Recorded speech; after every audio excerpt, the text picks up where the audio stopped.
আসসালামু আলাইকুম বন্ধুরা, কেমন আছেন সবাই? আশা করি আল্লাহর রহমতে ভালো আছেন। আমিও ভালো আছি। আজকে একটা নতুন রেসিপি নিয়ে আসলাম, পটল ভর্তা।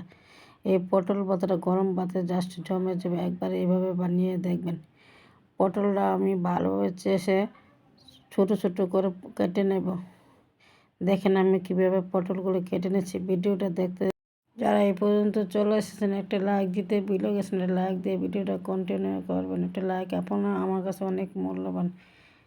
দেখেন আমি কীভাবে পটলগুলো কেটে নিয়েছি। এবার চুলাতে চলে আসলাম। একটা হাঁড়িতে একটু পটলগুলো দিয়ে আমি ঢাকনা দিয়ে ঢেকে দিলাম। 10 মিনিট ভালোভাবে ভাপিয়ে নিয়েছি। এবার দেখবো সিদ্ধ হয়েছে কিনা। পটলগুলো আমার সিদ্ধ হয়েছে। এবার আমি অফ করে নামিয়ে নিয়েছি। এবার ব্লেন্ডারে দিয়ে ব্লেন্ড করে নেব। দেখেন ব্লেন্ড করে নিয়েছে। এবার চুলাতে প্যান বসে চুলাতে দিয়ে দিলাম সরিষা তেল। আমি সরিষা তেলে রান্নাটা করব।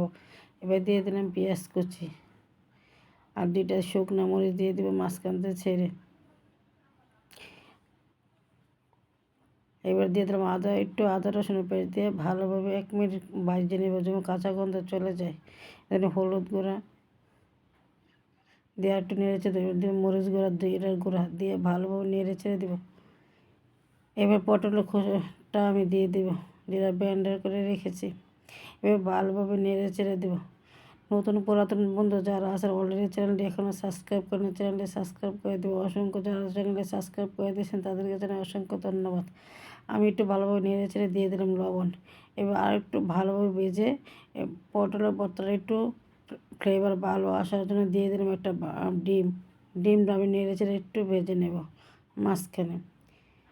এবার আমি ভালোভাবে নেড়ে চেড়ে ভেজে একটু পটলের সাথে মিশিয়ে নেব।